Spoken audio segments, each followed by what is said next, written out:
Hello and welcome, my name is Bubba Fabes and welcome to my channel. Today we have episode 14 of In the Mind of a Player.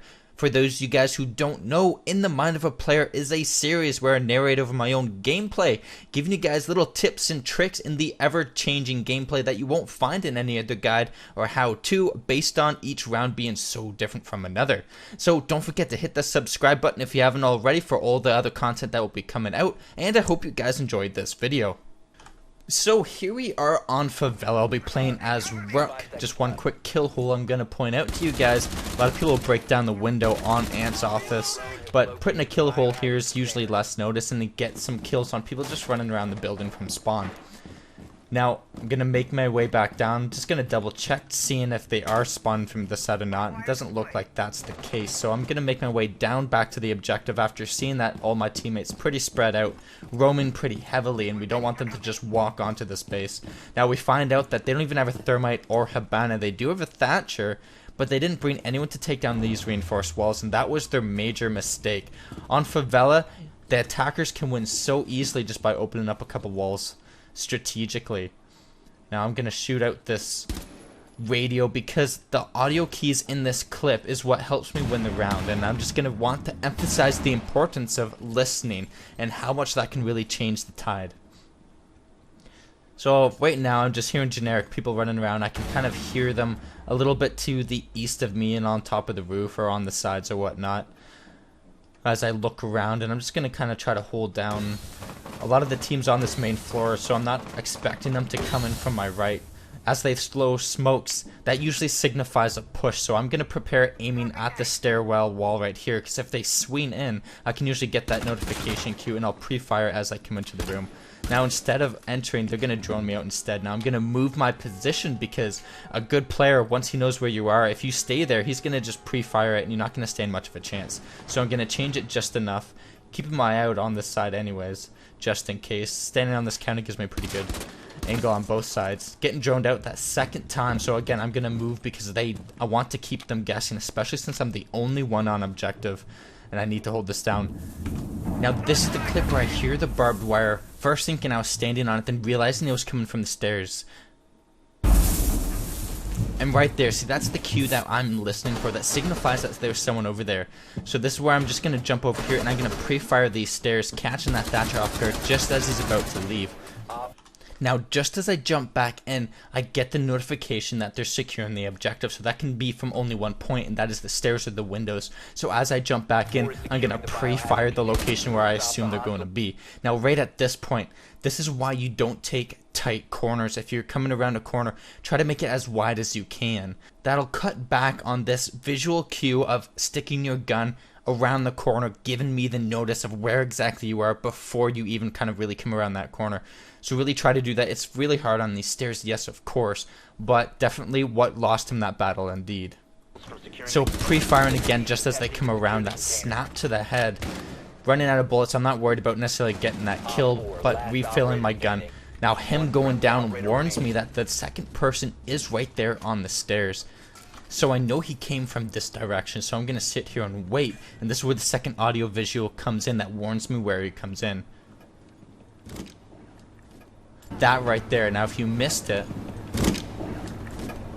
that was the sound of him repelling, and I could hear it coming from this direction, which led me to expect him trying to break in through that window, already prepared for him as he smashes that, not even giving him the time to turn around and leave, for me to fill him full of lead and winning that round.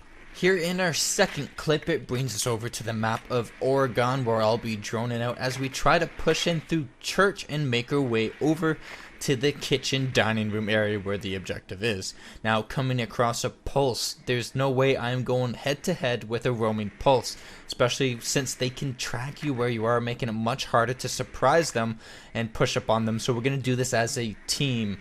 So I got one person watching this door area. As you can see, Pulse tries to make his way out into tower as he gets his feet shot off, so I'm going to continue coming around here. We got one guy watching this garage. This is a very dangerous place to be, so I'm just going to quickly enter in. Now, one thing that we need to fix right now is the Pulse only has one door to worry about.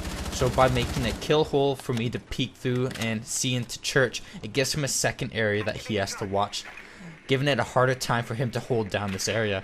As I hop back on the drone, maybe give him that audio cue, thinking that it was safe. He was only against maybe one person. It got him killed. Now you can see as I shot through the wall, I shot just trying to pre-fire possibly where that door entry is right there. And you can see some of my bullets did enter and go through that area there for his retreat, but he didn't make it that far back. So droning up again, making sure the rest of church is clear, just leading my drone as we continue our push up over here with Thatcher. Now watching out for the hatch just in case. Don't want to get shot from above.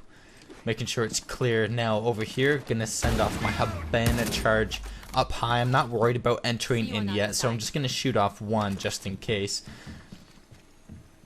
As it blows up, I'm gonna slow peek, trying to clear up this room, and I can kind of see someone down there, so I pre-fire a little bit, edge my way in, just spamming that area where it is. Most of my bullets probably hitting off the wires of the rack, but I do get that headshot. So pushing up a little bit further, seems pretty clear right now, just making sure that no one's going to come in from behind me. Changing my mind from just making that hole bigger. Making that hole bigger might have been a mistake. If I try to jump through and someone is in there, it's a pretty open area for anyone in the kitchen or even in the dining room door. So by moving over to the left, I get the cover of that wall, making it easier for me to enter into the room. Trying to clear over to the left of the kitchen, I get shot fires from the dining room area doorway. Still not sure if this left area is clear. I'm going to use one of my flashes. If anyone's there, he's probably flashed, giving me the chance to double check this dining room area door, seeing if that guy's going to pop over there again to try to shoot me. Seeing that that's pretty clear, I'm going to make my way back into this kitchen. Run in a little bit just in case if someone was there. Didn't hear anything. He did push, so I assumed he wasn't there anymore. Now, I know one's in that far back left, but with so many players still alive, there might be one over here to the right, so I'm going to flash both. Coming around that corner, finding him there, knowing that second player's there, so I'm just going to pre-fire, getting the down on him, and the last player getting finished off right there for that easy win. Well guys, thank you for watching. I hope you enjoyed this video. If you did, let me know by leaving a like on the video as well as a comment down below. Give me your thoughts and maybe some of your ideas about future videos and content or anything that you have on your mind. I'd love to read comments from you guys, and don't forget to hit that subscribe button if you haven't already. I've got a lot of great content coming out. Now I know I didn't stream this last Tuesday. I've been very sick and I had to travel quite far to a doctor, so I couldn't make it back in time, but I will be streaming this coming Tuesday and I would love to see you guys there. You can always check out my Twitch and Twitter. I always keep you guys up to date via the Twitter in case you're wondering when I'm streaming next. And until next time, my friends, I will see you later.